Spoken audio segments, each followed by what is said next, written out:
C'est une question qui est souvent posée. Souvent, on se dit, mais à quoi ça sert de faire un projet de pont nouveau, puisqu'il suffit d'aller d'une rive à l'autre. Et puis, techniquement, on voit bien que la question est très simple à régler. Aujourd'hui, elle ne pose pas de problème. On parle de ponts d'1,4 km, de 2 km. La question du franchissement n'est pas une question technique en soi. Ce qui est la question la plus importante, c'est la question de la relation à la géographie, à la situation préexistante. C'est elle qui conditionne le projet. Le fleuve est là, le fleuve est partout, toujours la matrice de la ville. Les villes se sont construites autour de leur fleuve. Et franchir le fleuve, c'est surtout ne pas s'en affranchir. C'est comment être là avec lui, être en relation avec le fleuve. Franchir sans s'affranchir, ça veut dire profiter de toutes les situations. Commencer à imaginer un parcours, se dire que le franchissement est orienté dans nord-sud, ouest-ouest.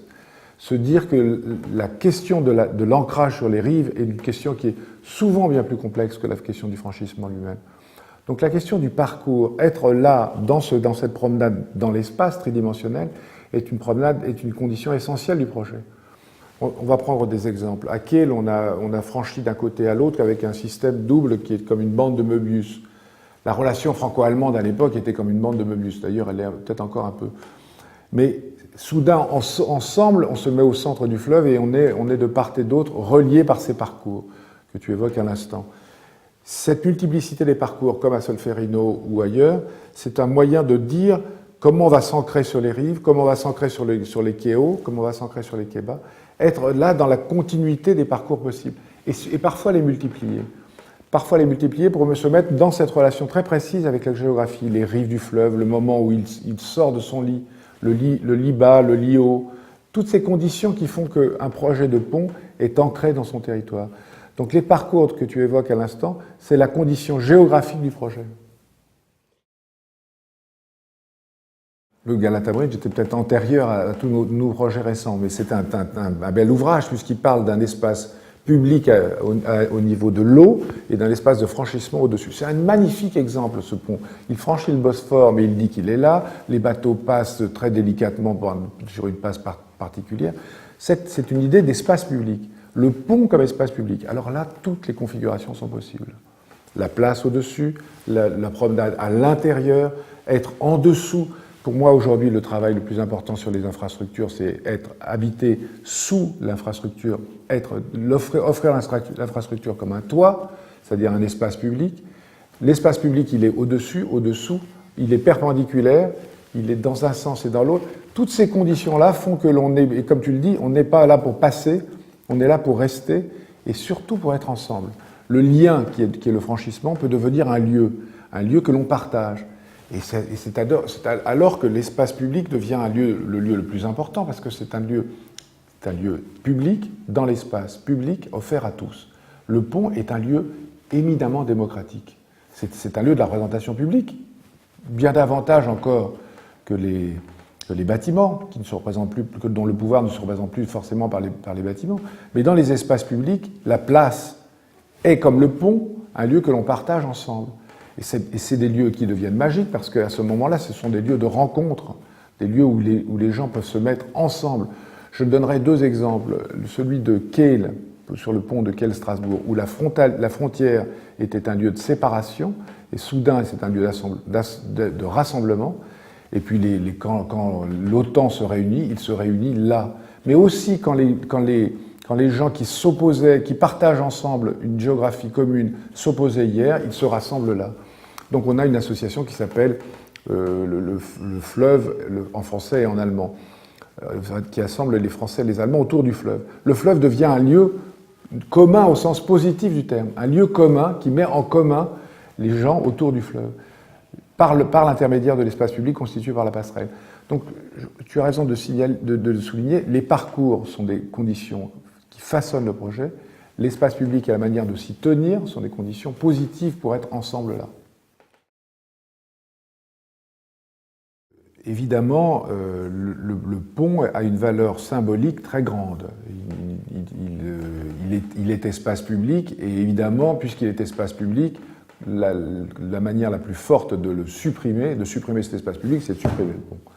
Et à Mostar, la symbolique, c'était évidemment non pas À la fin, il a fallu accepter l'idée qu'il faille le détruire pour montrer à quel point ça devenait absurde. Enfin, je veux dire, ils avaient respecté ce lien jusqu'à assez longtemps, jusqu'au moment où ils se sont dit, on va couper le lien social.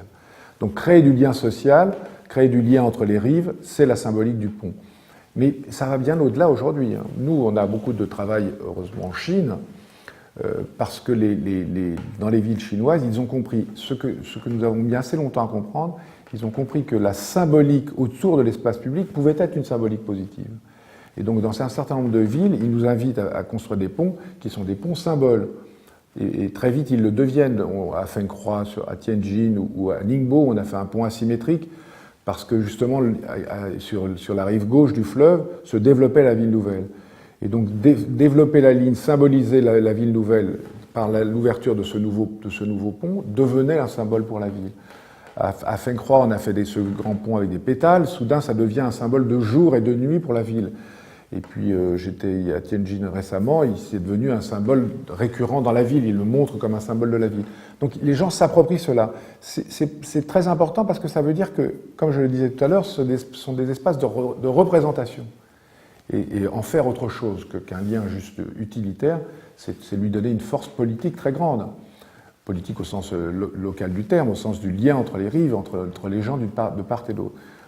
Et il faut bien comprendre que le symbole du pont, comme je l'évoquais, est celui de franchir des frontières. Alors les frontières sont des frontières géographiques, évidemment, entre la France et l'Allemagne, par exemple, ou ailleurs, mais c'est toujours franchir une frontière. Ça peut être une frontière géographique, une frontière historique, et à cet endroit-là, on ne pouvait pas passer, mais c'est évidemment le plus souvent à une frontière sociale. D'un côté les uns, de l'autre côté les autres. Souvent les riches et les pauvres d'un côté et de l'autre. Souvent les exclus et ceux de la ville, ceux de la ville administrative à Rabat et ceux de la ville sociale à Salé. Tout cela fait qu'on peut d'un seul coup franchir la rive. Et l'anecdote que je rappelais était celle des Francs-Moisins, où soudain, quand on a franchi le canal, un gamin est venu me voir en me disant « Monsieur, je n'habite plus aujourd'hui les Francs-Moisins, j'habite le Stade de France ».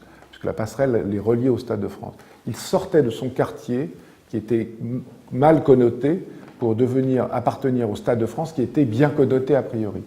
Et donc, toutes ces conditions qui font que le fleuve est souvent une limite que l'on doit franchir, et quand on la franchit, elle permet de créer du lien qui n'était pas prévu simplement, initialement, puisque ce n'est pas simplement un lien fonctionnel, c'est un lien social. Alors, on a longuement travaillé là, pendant plus d'une année sur cette question des ponts habités parce que j'imagine que les conditions contemporaines existent de réhabiliter le pont d'une nouvelle manière. Alors, on a pris quelques exemples situés parce que je pense qu'il faut que le pont, évidemment, s'il est habité, il est habité entre deux rives dans une situation particulière. Et on est revenu sur cette histoire. Habiter d'abord l'infrastructure, considérer l'infrastructure comme un bien positif et partagé, et non pas comme un mal nécessaire. Et l'infrastructure, c'est l'infrastructure, par exemple, celle du transport. Donc quand tu fais une ligne de tramway d'un côté à l'autre, tu pourrais aussi imaginer qu'elle passe à l'intérieur de quelque chose, une structure tridimensionnelle, qui pourrait être elle-même support d'une structure plus vaste, qui pourrait être habitée. On a proposé à New York, en prenant l'histoire qui était déjà vécue de ponts habités, de projets de ponts habités, on a imaginé qu'on pourrait, dans cette structure tridimensionnelle, accompagner cette structure et plugger sur cette structure, inscrire dans cette structure un développement futur de la ville. Et évidemment, ça suppose qu'il y ait des conditions particulières pour le programme. On ne va pas y mettre des logements de luxe, il faut que ce soit quelque chose qui a la dimension de ce bien qu'est le fleuve. Il faut créer un bien social que l'on va partager à cet endroit, qui va être habité au-dessus du fleuve. Donc on pourrait habiter cette structure tridimensionnelle, c'est ce qu'on proposait pour New York. On peut aussi imaginer que ce soit des équipements qui sont à l'intérieur de cette structure. C'est-à-dire, moi je suis très habité, entre guillemets, par l'idée que la structure technique du franchissement soit aussi une structure habitable, une structure que l'on parcourt, un vide habitable. Et bien ce vide aujourd'hui peut être confirmé dans sa fonction technique, au-delà de cette fonction technique, pour accepter des programmes complémentaires. Je pense par exemple à Paris, on a imaginé à la Courneuve, pour la cité des 4000, il y a en face le parc de la Courneuve. Les 4000 sont un cul-de-sac et ils ne peuvent pas traverser, on ne peut pas traverser l'autoroute. Pourquoi ne pas imaginer qu'on ait un pont habité là, qui permettrait aux gens des 4000 d'avoir un lien direct avec leur parc, qui est leur parc des 4000. Enfin, on pourrait appeler les 4000, ça deviendrait positif. Aujourd'hui, on a changé de nom de ce parc. Il ne s'appelle même plus le parc de la Courneuve. Au contraire, il faudrait lui faire associer les gens. Je pense qu'on ne peut pas associer les gens autour d'une passerelle au-dessus de l'autoroute parce que ça risque d'être un peu sinistre. Mais plutôt construire un équipement au-dessus de l'autoroute qui permettrait de créer du lien entre la partie construite et la partie naturelle du parc. Habiter les sous-faces des ouvrages. On propose par exemple de considérer qu'une structure, en simplement mettant un dais, pourrait permettre de devenir un lieu. Donc toutes ces conditions-là font que l'infrastructure peut être regardée positivement, et habiter les ponts est d'une réalité possible aujourd'hui, évidemment. Il ne s'agit pas d'exploiter à outrance le fleuve comme un lieu disponible. Il s'agit au contraire de considérer que cette disponibilité-là peut permettre de renforcer le lien et le lien social entre les rives. Moi, je suis passionné par l'eau au sens de l'élément. L'élément, comme Bill Viola l'explique, l'eau, le feu, la terre, ces composantes-là, il faut qu'on dépasse la dimension restrictive du regard écologique que l'on a sur la construction. Et pour revenir à une question plus vaste, qui est celle de l'appartenance. Comment appartient-on à la transformation du monde et comment l'architecture, comme art de cette transformation, dit le monde qui se transforme sans l'assassiner.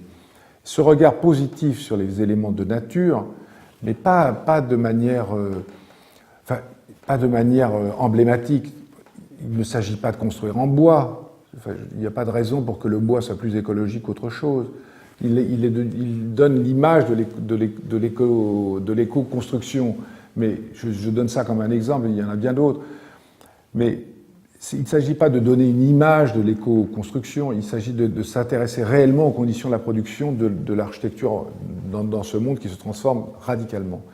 J'étais hier en Chine, quand tu vois ce qui se fait là, tu te dis que chaque expérience ou chaque ville de 3 millions d'habitants supplémentaires ou de 10 millions d'habitants supplémentaires, ils attendent 300 millions d'habitants supplémentaires sur la côte dans les 20 prochaines années. Donc on est dans une transformation radicale de la planète. Comment est-ce qu'on prend compte de cette dimension-là dans l'architecture elle-même? L'eau est une de ces conditions. Et nous qui réalisons des ouvrages de franchissement, en portant une attention particulière à l'eau comme un moyen du projet, un moyen de faire un projet particulier, on se donne les conditions d'être en relation avec le monde.